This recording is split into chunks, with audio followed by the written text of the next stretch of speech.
ఒక సరైన లీడర్ ఒక రాష్ట్రానికి దొరికితే, అమ్ముడు పోని లీడరు రాష్ట్రానికి దొరికితే, ఆ డబుల్ ఇంజన్ సర్కార్ వస్తే ఏ రకంగా ఉంటుంది అనేది ఇది నిలవెత్తు నిదర్శనమా కాదా? ఇలా మీకు చెప్తున్నా. అక్కడ ఆ నలుగురు గిలుగురు ఎవరు లేరు. ఆడ ఎవరున్నా మన నలుగురు అని అంటున్నారు, మనందరము అని ఒక తత్వం కనిపిస్తున్నది. ఎందుకు అని చెప్పి మాట్లాడితే సోషల్ మీడియాలో బాగా సర్క్యులేట్ అవుతున్నది. ఇదేంటంటే 104 Muslim MLAs won in 2026 assembly elections. ఒక చాణక్యుడు కలగన్నాడు, ఏమని తెలుసా? मेरा नाम अमित शाह है और मैं देश का गृह मंत्री हूं और मैं ये दावा देता हूं और मेरा ये दायित्व है कि मैं यहीं बैठूंगा और देखूंगा, నేను ఎక్కడ పోను, ఈయన్నే ఉంటా అని ఎవడెవడైతే ఇవాళ ఛాలెంజ్ చేసిండు చూడు వెస్ట్ బెంగాల్లో, వాళ్ళందరికీ వీడియో అంకితం.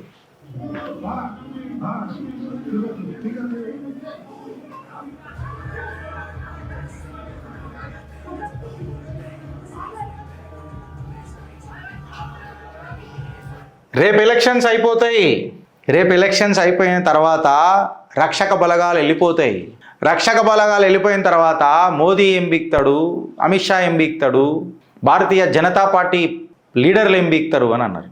లే పరిచయ్ యూనియన్ ఆఫ్ ఇండియా, మేరా భారత్ మహాన్ భారత్ సర్కార్ వెస్ట్ బెంగాల్లో నిలబడ్డది. किसके जिगर में अभी दम है वहां पे नौटंकी करने का? मेरा नाम है अमित शाह.